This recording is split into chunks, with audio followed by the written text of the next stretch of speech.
So, hello and welcome to another edition of the Happiness Revolution.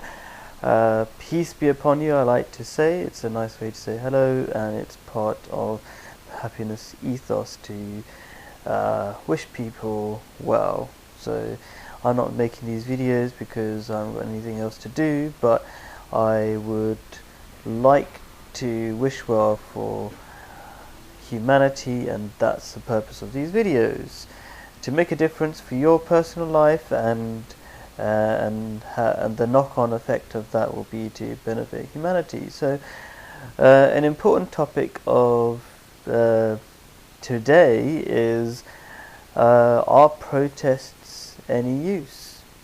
That's a big question, because we think that we should do sit-ins and big protests and things like that, and increasingly we've noticed that they don't seem to make any difference, and the answer is that is not the way forward for a revolution, for any sort of change. We've already seen, we've done the million-person march in London against the war, made no difference at all. So people might say, well, maybe we need to do a more violent protest.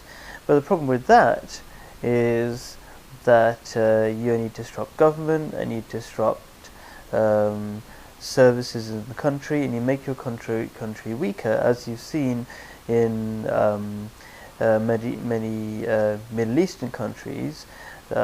Although these protests, I believe, were orchestrated by the CIA and people like that, basically they took advantage of people who are going to violently protest against their own country and then destabilize it and make it possible for other countries just to take over. So you're not going to benefit your country by violent protests. You ruin businesses, you ruin society, you basically allow crime to happen easily. So violent protests, and generally protests, have very little effect, and the reason is that these protests turn out to be basically big carnivals. People get together, have a good time, and then they disappear, and it has little effect. Short-term protests have very little effect, and they also put the blame on everybody else and stop you from looking within yourself.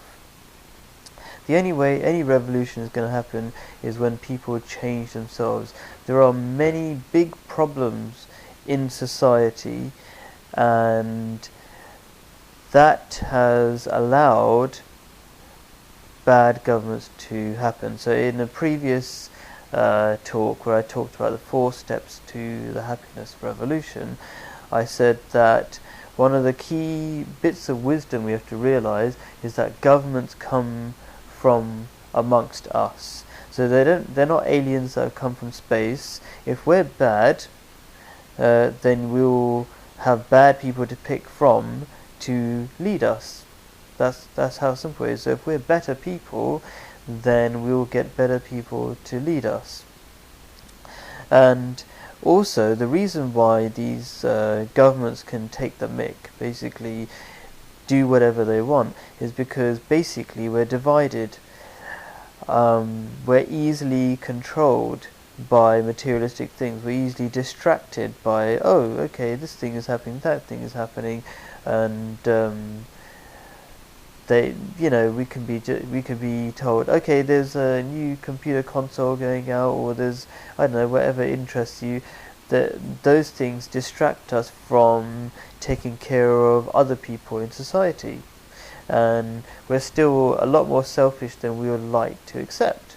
So because of that, we are easily controlled. There's this idea of divide and rule. If we're selfish individuals, we're easily controlled, and governments can do whatever they want. These protests are just parties. They have little effect, as we've seen from our own experience. So what is the solution? These videos are about solutions. The solution is quite simple. We change ourselves, and we become more honest with ourselves, and what will happen, there will be a couple of things that will happen.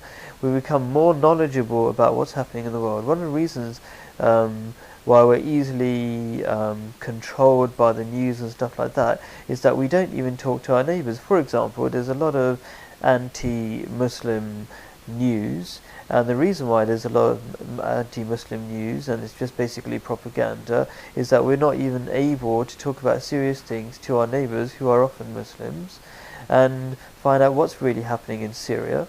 For example, if it was commonly known that there are people living in Syria peacefully, we wouldn't be able to have our Prime Minister say that anybody who visits Syria is basically a terrorist.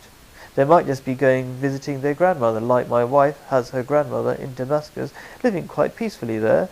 And so if somebody wants to visit their grandmother, they're automatically labelled terrorist because the media has decided to give a picture of Syria where it's just a war zone and nothing else is happening, a war zone of crazy people, both the Syrians and ISIL, whoever you want to call them.